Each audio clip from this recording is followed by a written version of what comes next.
ये दोनों भाई राम और लक्ष्मण, राम तो विशेष रूप से सीता के साथ ऐसा करेंगे ये नहीं हो सकता। क्यों नहीं हुआ था, क्यों आपके मन में भ्रांति आई, इसका भी निराकरण मैं कर दूंगा। लेकिन पहले मैं बताता चलूं, वाल्मीकि रामायण में 7 कांड हैं, 24,000 श्लोक हैं, और यह माना जाता है इनमें अधिकांश से प्रक्षिप्त हैं, जो वाल्मीकि ने लिखे नहीं। आप कहेंगे लिखे नहीं फिर कैसे हो गया? मैं 650 ऐसी कविताएं रोज व्हाट्सएप पे देखता हूं जो मेरे नाम से घूमती हैं।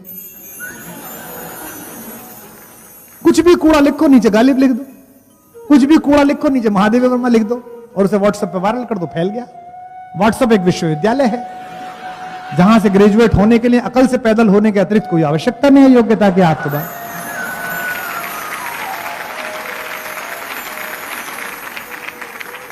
वाल्मीकि रामायण में अहिल्या से जब मिलने के लिए राम गए, और पहली बार मैंने कल भी बताया था आपको सब इस प्रसंग में, दोनों भाइयों ने पहला काम किया कि चरण स्पर्श किए अहिल्या के। राघवौ तू सदा तस्या पादौ जगृहित, सबसे पहले चरण स्पर्श करे।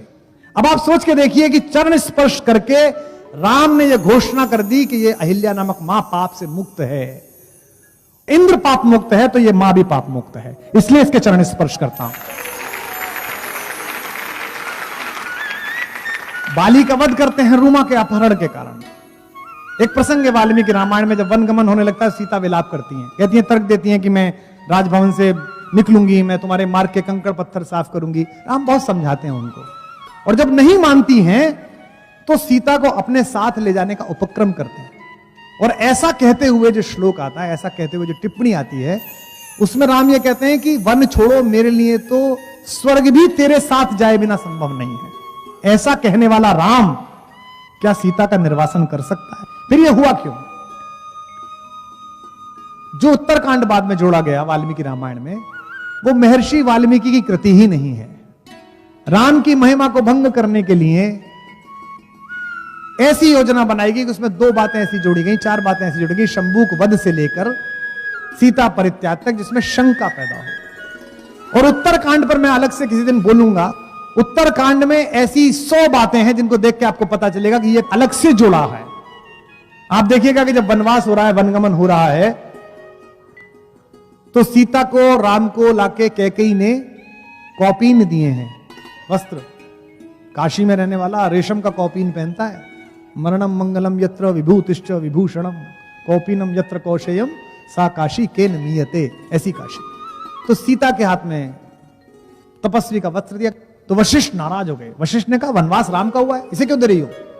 लेकिन जब कुटिलता छाती है तो आप चाहते हैं कि सामने वाला का और उत्पीड़न हो।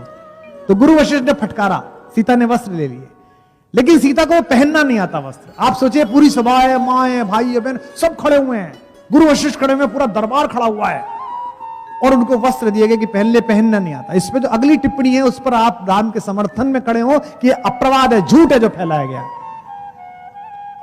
तो उस महफिल में राम ने वो काम किया जो प्रेम करने वाला पति कर सकता है। वो स्वयं आगे बढ़े और उन्होंने सीता को अपने हाथ से वस्त्र पहनाया। तस्यास्तत् क्षिप्रमागत्य रामो धर्मव्रता वरः चीरम बबंधम सीताया कौशेयस्य ऊपरी स्वयं। सीता को स्वयं वस्त्र पहनाया। जो आदमी अपनी पत्नी के सार्वजनिक अपमान को अपनी छाती पर झेलता हो, वो अपनी पत्नी को किसी के कहने पर जंगल भेज देगा? कैसी मूर्खतापूर्ण बात है। अग्नि परीक्षा के बारे में लोग बात कहते हैं। राम ने विभीषण से कहा युद्ध जीतने के बाद कि जाओ मेरी पत्नी को नहला धुलाकर स्वच्छ वस्त्र पहनाकर लेके आओ। सीता ने कहा कि मैं बिना स्नान के पति का दर्शन करना चाहती हूं। विभीषण ने कहा कि प्रभु ने तो आज्ञा दी है कि आप स्नान कर लें और कपड़े पहन लें। नए कपड़े दे दिए गए, पालकी मंगवा दी गई, सीता पहुंची। जब सीता को उन्होंने देखा तो उनका मुख म्लान हो गया। अब आप समझेंगे कि इतने लंबे समय के बाद राम मिले तो म्लान के मुख हो गया। राम को लगा कि इतने सुंदर वस्त्रों में इतनी सजी संवरी अगर ये आएंगी तो लोक में इनके बारे में गलत राय जाएगी। इन्हें तो रावण की कैद में कोई दुख ही नहीं था, कोई कष्ट ही नहीं था, और यह दुख समझने के बाद समाज गलत सोचेगा। सीता ने कहा मैंने प्रभु से, अपने पति से अनन्य प्रेम किया है, अगर क्षण भर भी मेरा मन राम से दूर हुआ हो तो अग्निदेव मेरी रक्षा करें। तो इसमें मनश्छंद एक शब्द है। यहां कालिदास पढ़ाने वाले लोग बैठे हैं, जितनी महिलाएं बैठी हैं, सीता ऐसी नहीं है कि ऐसे कोई निर्वासन दे दे चली जाएंगी। ये सब झूठ है। सब ये उत्तर रामायण की कथा है जो बाद के लोगों ने जोड़ी है। सीता का तो दर्प इतना बड़ा है, सीता का स्वाभिमान इतना बड़ा है कि कालिदास ने रघुवंशम में जब सीता को जंगल में छोड़ा, लक्ष्मण से कहा कि बेटा इसे छोड़ के आओ, इस कहानी को बनाया उन्होंने। तो सीता से लक्ष्मण ने पूछा, बहुत देर तो खड़े रहे भाभी के सामने, फिर डरे रहे, पूछूं डांट तो नहीं देंगी। फिर लक्ष्मण ने पूछा कि मां मेरे लिए कुछ आज्ञा है? तो कालिदास लिखते हैं, सीता कहती हैं लक्ष्मण से, प्रीतस्मिते सौम्य चिराय जीवः, मैं तुमसे बहुत खुश हूं, तुम बहुत समय तक जीवित रहो। साहस बढ़ता है।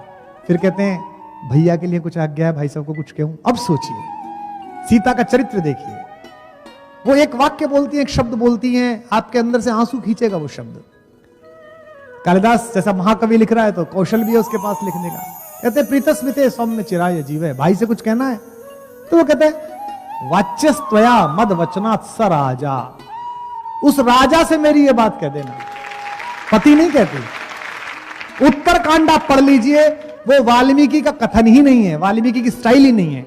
जो यहां विज्ञान ज्ञानी बैठे हों, जिनका पढ़ना है, मैं उनसे चुनौती देता हूं, वाल्मीकि रामायण पूरी पढ़िए, जहां से कहानी शुरू हुई है, जहां से झूठ शुरू हुआ है कि सीता को निर्वासन दिया गया। ये कहानी कभी नहीं थी, ये बाद में जोड़ी गई है, क्योंकि आप उत्तरकांड की भाषा पढ़िए, वो वाल्मीकि की भाषा ही नहीं है। हमारे मंचों पर कई लोग उस्तादों से गजल लिखवा के ले आती हैं, आप सबको पता है। हमारा उर्दू का एक शायर है मलिक ज़ादा जावेद, उसका एक शेर है, उत्तरकांड पढ़ते समय मुझे वो शेर याद आता है कि जो दूसरों से कहलवा के गजल लाते हैं, जो दूसरों से कहलवा के गजल लाते हैं, ज़बां खुले तो तलफ्फुज में मात खाते हैं। और साफ दिखता है कि उत्तरकांड उनकी रचना ही नहीं है। इसी से विचार पूर्वक बालकांड का तृतीय और चतुर्थ सर्ग लिखा गया, ताकि उत्तरकांड की वैधता दिखाई देती। तो आज के बाद इस सभा में आपसे कोई भी पूछे कि सीता का निर्वासन हुआ, तो उससे कहना कि भाई सीता का कभी निर्वासन नहीं हुआ, क्योंकि वाल्मीकि उस समय जीवित थे जब ये कहानी लिखी।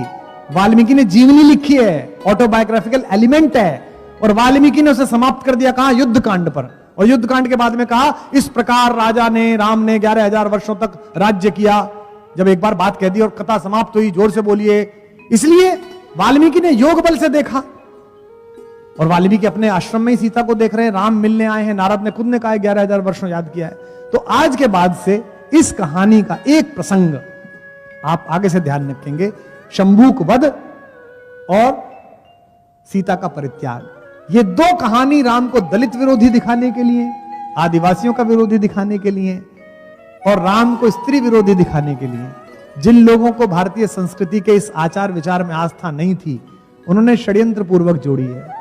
तो एक बात आज से मान के चलिएगा कि उत्तरकांड में जितना कुछ भी है, वो राम के बारे में अपयश फैलाने के उद्देश्य से लिखा गया, उसकी शुद्धि हुई नहीं है। और यहां बैठे तमाम लोगों से मैं निवेदन करता हूं, अपने अपने धर्म गुरुओं से, अपने अपने धर्म प्रचारकों से, अपने अपने कथा करने वालों से कहिएगा कि आज के बाद से इस प्रसंग को बोलना बंद करें। झूठ आप बोल रहे हैं, इसलिए जनता विश्वास कर रही है। निर्वासित अहिल्या को मां कहने वाला हमारा राम, कैकेयी जैसी मां। कल मैथिली शरण गुप्त की जयंती थी, मैथिली शरण गुप्त ने कैकेयी को पहुंचाया है जब पंचवटी में, तो कैकेयी बताती है बेटे से, होने पर बहुधा अर्धरात्रि अंधेरी, जी जी आकर करती पुकार थी मेरी, लोग कुहुकनी अपना कुहुक राम यह जागा। बेटा तुम्हें याद है जब तू छोटा था तो मेरे पास सोता था, राम से कहती है कैकेयी, लोग कुहुकनी अपना कुहुक राम यह जागा, निज मंजली मां का स्वप्न देख वे भागा, होने पर बहुधा अर्धरात्रि बहुतेरी, तुम वही राम में वही कैकेयी तेरी। राम कहते हैं, अम्ब तुम्हारा राम जानता है सब, इस कारण यह कुछ खेद मानता है कम। राम ने कहा कैकेयी से, 100 बार धन्य वह एक लाल की माई, जिस जननी ने है जना भरत सा भाई।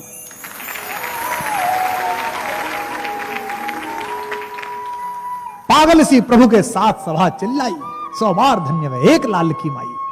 जिसने घुसने पर सबसे पहले कैकेयी के पैर छुए, आप सबको मैंने कल बताया था, वो राम किसी महिला के बारे में, अपनी पत्नी के बारे में, जिसके बिना स्वर्ग नहीं जाना चाहता, ऐसी घटना कर सकता है। लेकिन हमारे यहां प्रवाद बहुत फैलते हैं, हमारे यहां अपयश बहुत फैलते हैं। हमारा कम्युनिकेशंस का देश है, एक बात गांव में फैलती है पूरे इलाके में फैल जाती है, अलग अलग तरीके से फैल जाती है। तो सबसे पहले तो अपनी इस आस्था, इस तर्क को दृढ़ करिए। मैं तर्क से सिद्ध कर रहा हूं, आज समय कम है, कल भी समय कम था, हर बार राम की बात करते समय कम पड़ता है, हरि अनंत कथा अनंता, समय कम है। इसलिए सबसे पहले अपने मन से स्वीकार कीजिए कि ऐसा आदमी, ये कैसे होता है कि अपने भाई के बारे में ऐसा कहते हैं, वो ऐसा नहीं कर सकता। तो सीता का जिस पर इतना भरोसा है, जिसके प्रति इतना विश्वास है कि वहां बंधन में रह के भी बाध्य नहीं है वो भारतेश्वरी, वो व्यक्ति उसे घर से निकाल देगा। ऐसी मूर्खता कैसे सोची जा सकती है?